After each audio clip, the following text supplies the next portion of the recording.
เจ้าสบายดีขอโทษชื่อหยังนะชื่อเทิงถึงเนาะโดยเฮาเฮ็ดเวียกอยู่ไสเฮ็ดเวียกอยู่โรงงานโลมาคอันน้ำดื่มลงมาคำเนาะโดยอยู่สวรรณเขตบ่เลยว่าอยู่ไสโรงงานอยู่สวรรณเขตสาขาอยู่เซโปโอ้สาขาน้ำดื่มลงมาคำเนาะโดยอันขอโทษหลายเฮาอยากสัมภาษณ์เรื่องปัญหาผ่านมาเฮามีปัญหาเรื่องใดเกี่ยวกับเรื่องอันเอิ้นว่าตัวอย่างว่ายาเสพติดยาสูบบ่หรือว่าเหล้าหยังต่างๆเฮาติดตัวใดกันสิว่าผ่านมาย าสูบติดลายยาสูบเนาะโดยแล้วเฮาสูบยามาจักปี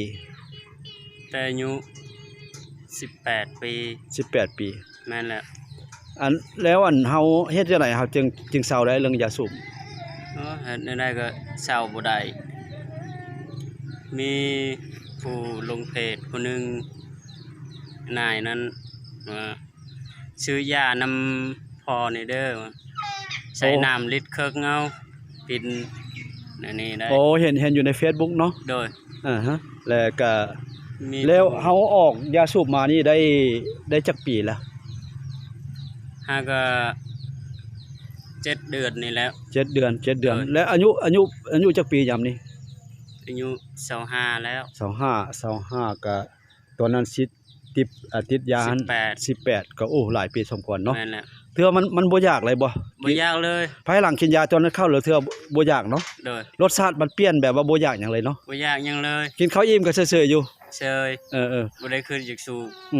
แล้วอยู่เฮือนนั้นมีผู้ใดที่ว่าก็ได้อายเฮาเอื้อยเฮาแล้วก็ลูกปลาเฮาผู้นึง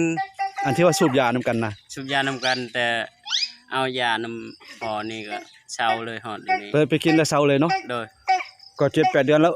เรื่องอายเรื่องเอื้อยเนี่ยเขาเจ้าก็บ่อยากสูบบ่ยาเขาก็บ่อยากสูบฮอดเดี๋ยวนี้เดี๋ยวนี้เนาะโดยก็ถือว่าปกติเฮาสูบหลายปานใดยาสูบมื้อนึงโอ้3 ซองมื้อนึง3 ซองโดยโอ้มื้อนึง3 ซองซองนึงเท่าใดซองนึง 3,000 3 ซองก็ 9,000 มื้อนึง 9,397เดือนนึงก็เกือบ 300,000เนาะก็ถือว่าประหยัดรายจ่ายไปเนาะแต่สุขภาพได้เป็นจังได๋ภายหลังเซายาสูบเลยสุขภาพก็แฮงคือเก่าแฮงคือเก่าเนาะเจ้าเอาก็ไม่หยังเนาะให้ออกได้คือว่าเฮาแหละก็1ก็เป็นการสิ้นเปลืองเนาะ2ก็ยาสูบทุกมื้อนี้มันบ่คือยาสูบแต่เก่าเพราะเขาเจ้าใส่สารให้ติดเนาะและบางเทื่อก็สิพาเป็นเรื่องโรคปอดโรคหยังต่างๆเนาะเอาขอบใจตั้งใจให้เวียกให้งานเนาะเก็บเงินเด้อแต่งงานแล้วบ่นี่ใช่เอาเมียแล้วบ่ยังเก็บเงินไว้หลายๆเนาะกับโลมาคำเก็บแต่งงานเอาขอบใจหลายๆเจ้า